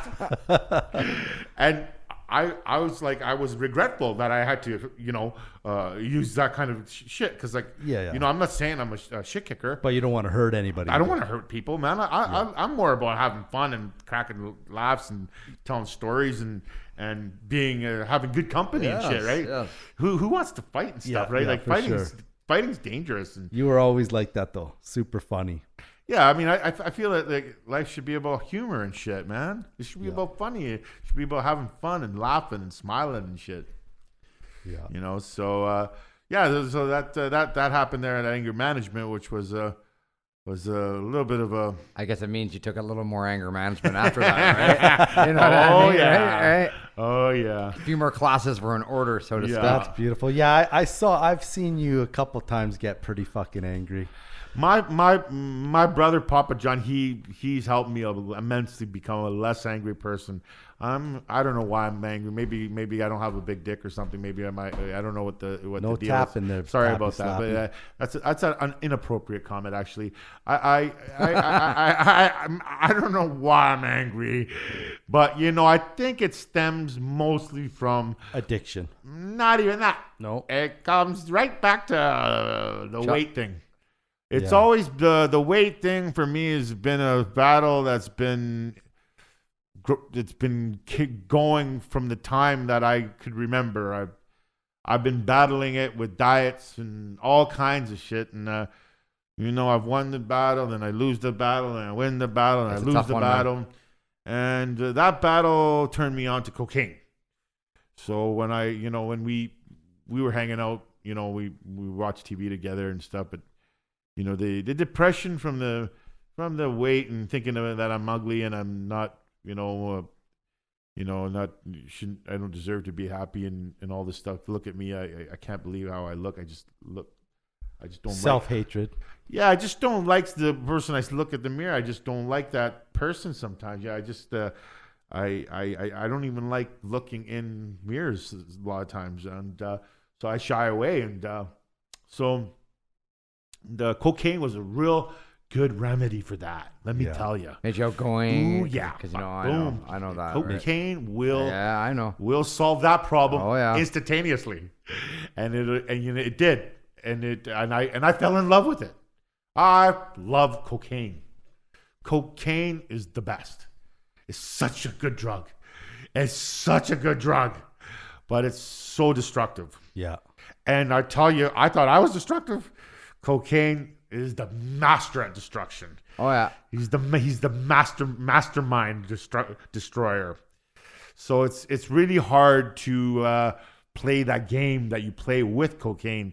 You can't play games with it. No. Especially when you mix women and cocaine. Oh yeah. Women, cocaine, money. Oh, that's it's a Well, recipe no, I mean, for that's what disaster, I mean. right? Like I had a call one time from a friend that we went to school with. And she calls me up and she's like, "Holy fuck, you got to get your fucking friend out of here, man." And I'm like, "Who is this? I don't even know who it is." "Your friend Billy, he's been in this whorehouse for like 30 fucking days straight. He's blowing like $45,000. Right. He's walking around and he's Tony Montana, he's right? popping fucking champagne bottles, blasting rails. He's interrupting other customers. No one's feeling fucking safe to come in the place." Oh my god! I was like, "Put him on the what a phone." And numbskull I she's am. like, "I can't put him on the phone. He ran out of here naked and he jumped into a taxi cab." I did. She's like, he gets the cab driver Right. to open up the door and he grabs his shit and he runs out of there naked down the stairs Absolutely, and man. dives into the cab.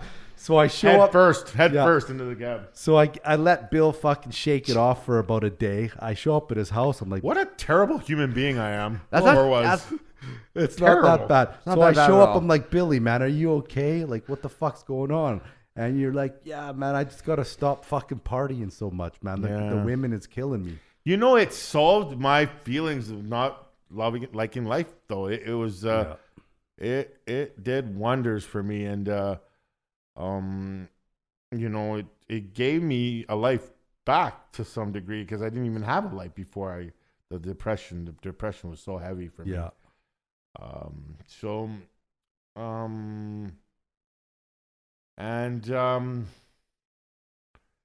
It definitely is a roller coaster, and the end of the ride is the tough part. Yeah, for sure. The end of the ride begins the whole whole process of right. Recovery.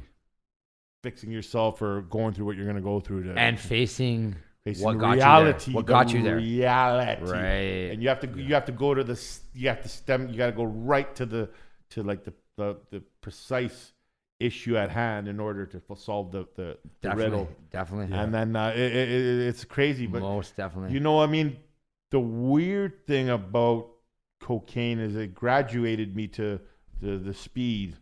And the speed of methamphetamine or whatever, for some reason or another, it countered everything that cocaine did. It works in a really mysterious way. It has this effect where it goes back and forth and back and forth. It's very intense. Makes you feel invincible. There's this sense of invincibility a little bit, but it doesn't have the instant high that cocaine has. But it's a more long term one. It's this gradual effect. Wow. But then it starts picking up momentum, depending if you're physical or not. If you're physical and you're not sitting around just being stupid. Meth is a fucking unreal drug. It's fucking, but You're for up, some man, all the time. it's unreal right, what you can do on it. I would be walking past buildings and walking past cars and walking past objects that are like to a normal average person, you would think, how could I break into this place? For me, I would walk into these places. I'd walk right in, and I wouldn't even phase you. Yeah, exactly. Wouldn't even phase me. Right. I could scale up buildings so quickly. I could just do some feats of strength that are not human. I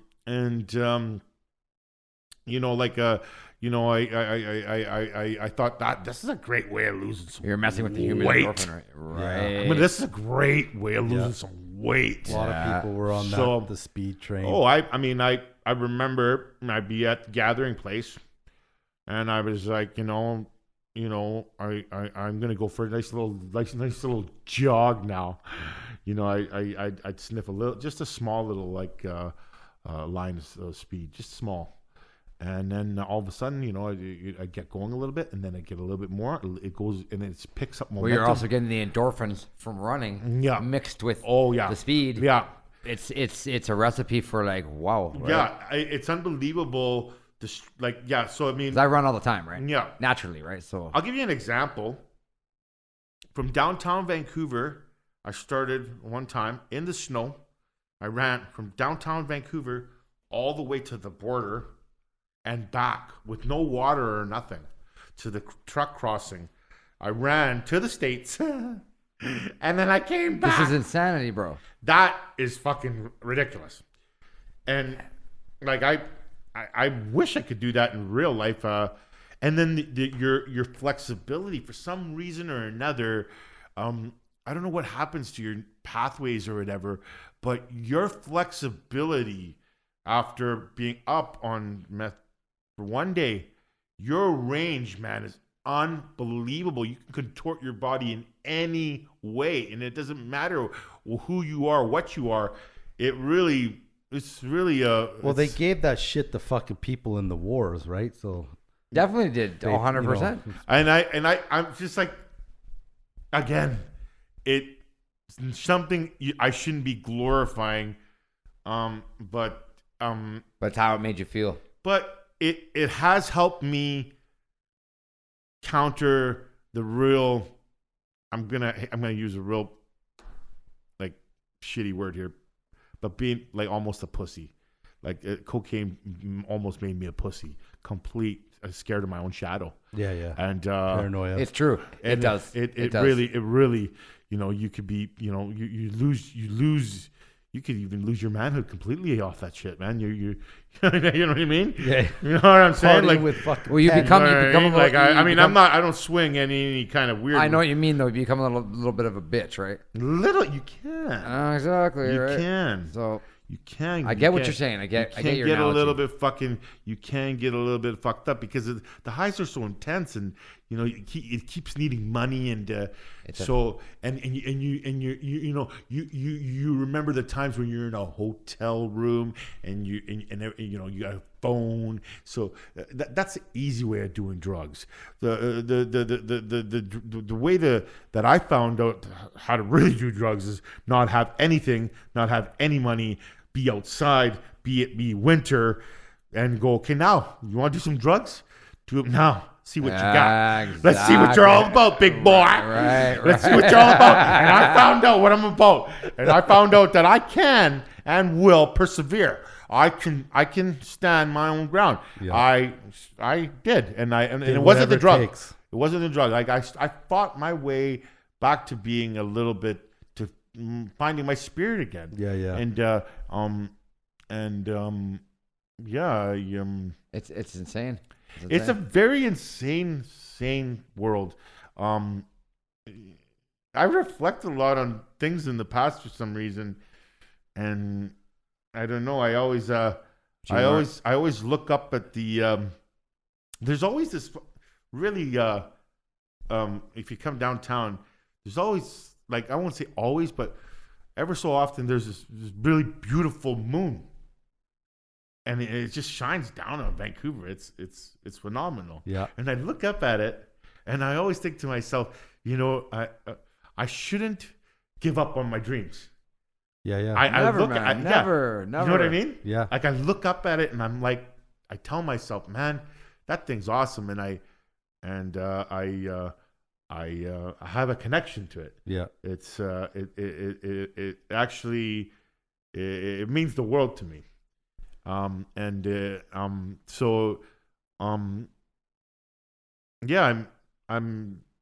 feel blessed, and I think to myself, I can put puzzles together and stuff, but you know what? I'd rather not.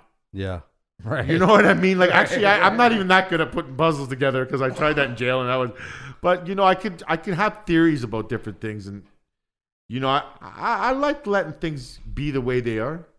You're content. And I like I say, I look up, and it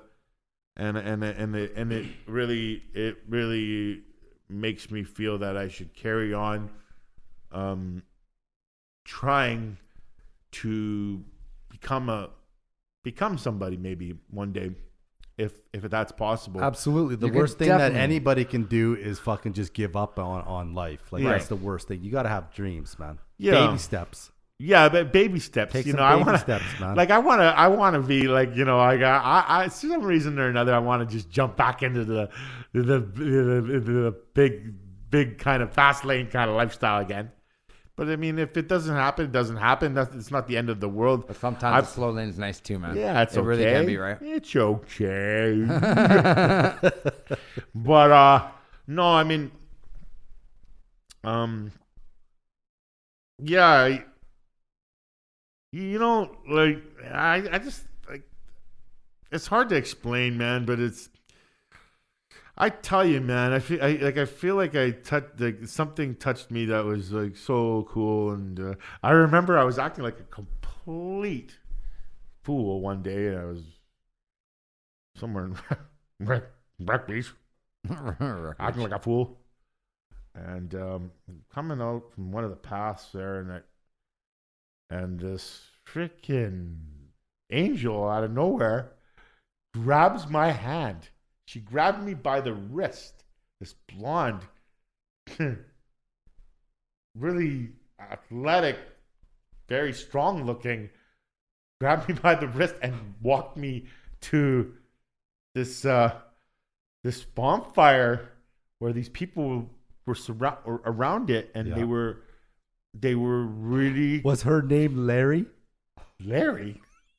No. No, you fucker. No, you motherfucker. Okay, well, what happened? No, she was this, no, it wasn't like that, motherfucker. I couldn't understand it because it happened at nighttime too. But do you think it was just somebody that just said, "Hey, let's come down to the fucking bonfire"? You know what? You know what I think it was? What? I think it was people from the military.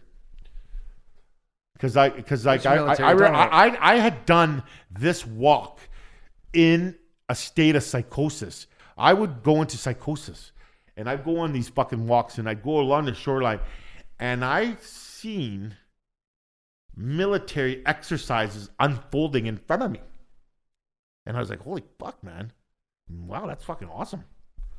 And these guys are jumping off out of helicopters into the water and shit. Frogmen. And I was like, wow, I was witnessing it all. And it almost felt like it was showing me what it's all about. Yeah. And I was taken back by it. But do you think it was just like the Coast Guard training or the Maybe. military base? Maybe, but I found inspiration from that. Good. And I think about that blonde a lot. That's just, she was cool. She was really cool.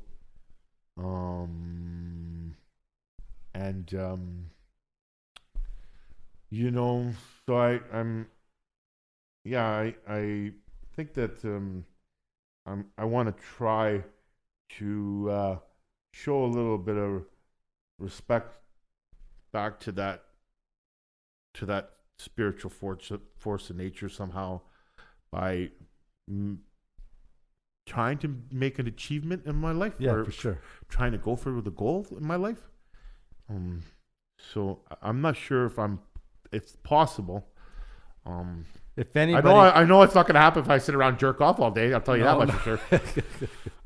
If anybody can do it, it can be, you could do it. You could do something like that. So that's one of my. You were always super persistent. Yeah, I gotta definitely try to always go for some of my dreams, even if the dream's too big.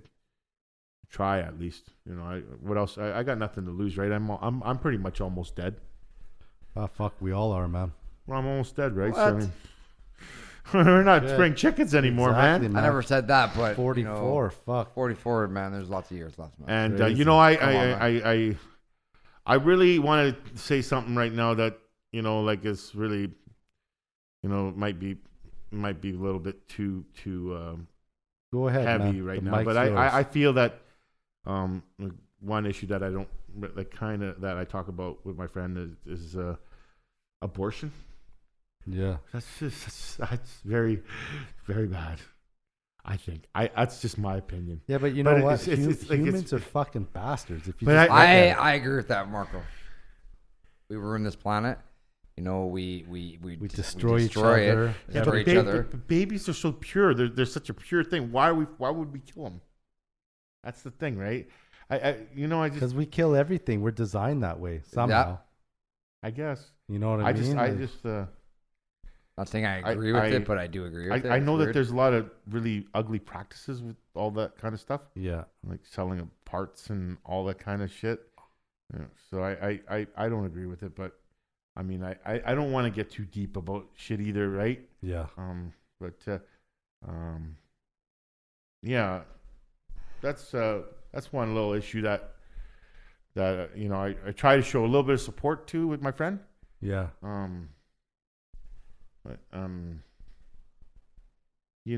mean I think that we're there's just one other species in the world that can actually abort its baby, and I think that's the crocodile. I think, not entirely sure, but I'm not sure of that one either. I think we're the only other species that can actually do that. Yeah. I don't know. Is this bad or good? Like, this guy's got a smile on his face. No, it's just fuck. We'll save. Well, okay. What do you think of Hillary Clinton then? Because They call her Hillary Clinton. yeah, apparently she eats 200,000 babies a year. Ew, fuck, man. She don't eat babies, man. Oh, That's what they're saying on the internet. God, yeah. Oh my God. Yes, I've heard all of it. She don't eat no That's what babies, they man. say, man. What's your thoughts on that? The election? I hope. Well, if that was me, if I was America, I'd vote Trump. You'd vote Trump? Yep, Trump. Yeah, I can't go on Creepy Trump's side. Joe Biden. Oh boy. Yeah, the thing I don't like about the United States is they don't only give you two choices. That's the thing I don't like. Yeah. There's no real choice. You get shitty or shittier. What do you pick, right? Yeah. I guess. You know what I mean? Yeah. What do you do, right? Out here, you get choices, and if you want to make that choice, it's on you, right? What's your favorite pizza place out here, Billy? I'd have to say, you know what it is, you asshole. Was it Venice? AKA Tomato Shack now? Yeah. Should we go into a Venice story? I'd like to hear one. I mean, for sure. Want to go into the most epic Venice Here story? we go. Hit it up, man. Okay, so Billy had his mom coming home from Greece. And what she didn't know was Billy had a 2001 Corvette, brand new, spanking off the lot, sitting in the driveway. Mm-hmm. And it's in Mama's name. Not exactly the right precise part of it, but Yeah, you're close. But he's getting there. you're He's getting kind of there. close there. So Billy Mr. phones Investigator. Yeah, Billy exactly. phones me up. Hey, Marco, man, you want to come help me clean the house? I'm like, oh, fuck. Get the fuck out. Oh, man, my mom's coming from Greece. Come on, man. I'll order up a royal fucking Venice because he's getting nervous now. Yes. Mama's going to come home. And the house How's is- he going to explain the fucking 2001 Corvette? exactly. Right? So he picks me up. He runs out of gas almost. In the Corvette? No, but in almost, because remember, you're running everything low on gas. Like you No, I always was in do. another car, wasn't I? Because I bet I babied. Yeah. So anyways, he grabs me, fucking brings me to his house. We start fucking cleaning, man. We're cleaning. And I mean, this guy throws chemicals around like there's no one's business. He's putting fucking like Comet, bleach, mixed shit. Like I couldn't even go into the Mad washroom. scientist You've over got like here, right? mustard gas. yeah, You're going to kill somebody, right? So he's fucking was partying the night before. He fucking orders a Royal Venice. He promises me a Royal Venice. That's like almost everything off the, So it's like the pizza of all pizzas. it's pizzas, it's chicken wings, it's fucking chicken strips, it's a salad. Oh, it's okay. like just this Garlic monster $150 extra cheese, garlic toast, you name it. 6 Cokes. He's going nuts. He's on the phone. Yeah, no problem. They're coming down. He hangs up the phone, yells at me. Oh, fuck. I forgot to tell the guy to get me Rolaids because he's got acid indigestion. So I call back up the place while he's in the shower. I call the place and I'm like, hey, can you make sure the guy brings Rolaids? And the guy's like, yeah, no problem. Hangs the fucking phone up. Pizza comes. Bill fucking comes out.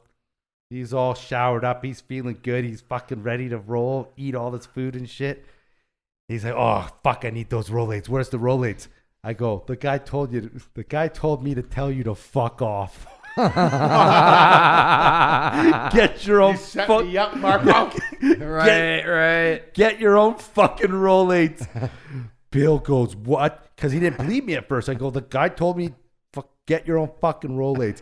Bill gets so pissed off. I had all the food fucking laid out, man. I had it all ready to go. Bill fucking starts grabbing the shit. He's in his fucking towel. He puts on his Tantrum fucking shirt. time. Oh, yeah, tantrum. He grabs all this food. I'm like, Bill, man, I'll run across the street and get you the Rolaids.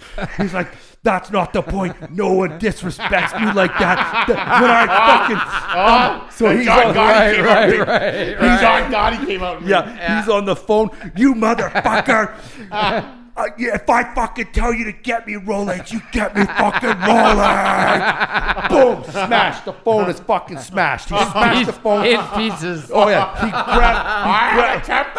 he grabs the fucking answering machine. Fucking boom, rips it out the wall. Smash, it's gone. And he loads up all the shit. Marco, let's go. And I'm so pissed off because I'm so fucking hungry, and I know what this means. I'm not gonna get my. And fucking you've been food. cleaning the house all day. All day, man. I'm fucking choked. Billy, I didn't even say a word to him. He looked at me. Right, He's like, right, you gotta right, understand right. what I'm doing, right? I'm just like, Right. fuck, man. I'm so pissed off. He drops me off. No, he didn't even drop me off. He pulls through into fucking Venice, grabs all the fucking food, and throws it inside the fucking restaurant. The Royal Venice. Yes, you did. He You doused the fuck- Royal Venice. All grabbed of it. all the shit. He fucking threw it in there. There's your fucking food, you fucking Seriously? fuck, man. Oh yeah, absolutely, I man. did? Yes, you did. What a prick. Yes, you did. What you a were little prick. so fucking pissed off. My anger. The fit of anger it clouded you. Yeah. And you had a tab at Venice. Why? too. How much money did I actually spend in that? You had a tab at Venice? No, I had a tab there too, but I think we will. You even calculated. I probably spent like what 80 grand in that place. Easily 100. This guy's been tabbing it up since he No, was 9 years old. Easily 100 grand at Venice. So I mean, I Pizza. wasn't like trying to be. He got Mikey. So here's the fucking story though. So Mikey's so fucking pissed. I love that little Mike guy. I hope Yeah, is he Mikey still alive? was cool. He's so fucking pissed off at fucking Bill. Mikey is the owner. Yeah, Mikey, Okay. little Luigi. He Yes, looks like little no, Luigi. He looked Yes. like Luigi. Mike, he's Yes. so fucking pissed off at Bill that he starts to, I guess the delivery driver said, fuck you, I'm not working the next day. 'Cause Right. he's pissed. Like the delivery driver's like, fuck that guy, right? No. So Mikey's delivering pizzas and he's so pissed off at Bill, he punches on the gas in fucking, in forward instead of reverse. Yeah. And he drove his car Into another building. right into the fucking Yeah. other building. Yeah. Oh my lord. That's how fucking much of an ass picker Bill can be. Well, I mean, yeah, I was, yeah. But the anger again. We go back to the anger. Yeah, always, right? yeah. Right? I pushed it. I pushed her in a lot of ways, man. I really. Do you find that anger caused a lot of that? Like No, clouded I think anger? a lot of it was ego too at the Yeah, time. yeah, You know, okay, you know what okay. I mean. When you're, You were rolling. you know, I was moving weight. I was into like, Just running around. I was Yeah, into, yeah. I was into guns. Putting in work. Guns. I was into guns. We'll have to edit that. Why? Why edit it? Why? I don't The care. truth, it's That the was truth. the past. That is the truth. And I was into a lot of things that weren't monkey, like it wasn't like child's play. This is serious business we're talking about. Yeah. And so I mean I almost feel like I was 5 steps ahead of CSIS Yeah. because I thought at the time CSIS wanted to take me down, Oh, they probably did. or they were going to. So I You're always watching to never know. Oh right? yeah. You So never know, right?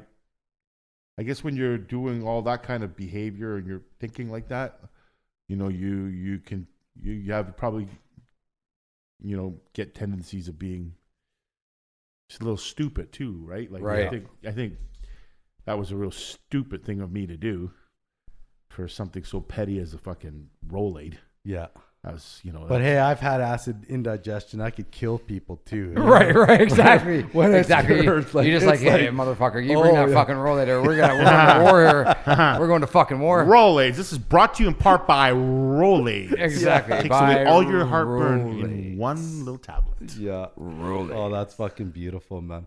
Yeah, that was one of the funniest fucking stories I've ever fucking been around. Well, there's a couple other ones too. Oh, there's a lot in the vault we haven't really. touched on. Oh, well, like you the know, the definitely. vacuum. Can we tell the vacuum story? Maybe another time. Different time. Maybe Different another time. Yeah, time. we get into that, Okay. right? We got to make a list of this stuff and we just. Yeah. No, go we just through go off it. the cuff, right? We're doing good, right? Yeah. Yeah, I mean, That's fucking funny. But you know what? We're gonna have to wrap it up here. I got another guest coming in. I got Anthony Holy. LaChapelle, Anthony LaChapelle, a.k.a. Big Tony. the golfer. Tony, how's he doing? He's doing great, man. He's pretty much he's close. Pro-am. Yeah, he's close to What? being a Pro-am golfer, so- yeah, yeah. What? Yeah, pretty crazy. So That's insane. yeah, we're gonna talk a little bit with him today. But yeah, I'd just like to thank Ali G coming in the studio today. No problem. And Billy T. Subscribe, man. Billy. Thanks, Marco. Tur Man. Jody. Thanks for having me, and sorry to anybody that listens to this that probably gonna think that I'm like the biggest fucking prick in the world. Honestly, no, man, because we all have our stories, man. We all got them, man. We're They're all going to come from the out. hood, That's bro. the point, right? Don't worry about it. Yeah, I'm on a happier level now. Absolutely. Good for you, I man. think this is the best What I've do you ever think? seen What do you. you- yeah? I Just like it. like I like you're that. mellow. Yep. Okay. Yeah. That was good. Yeah. Good. Yeah. You know. Okay. Hit that Awesome, like man. button. Subscribe. All Yeah. right. Subscribe, This like, and buzz for you. share. Thank Hit it you. up. Hit it Buzz up. for you. Cheers, guys.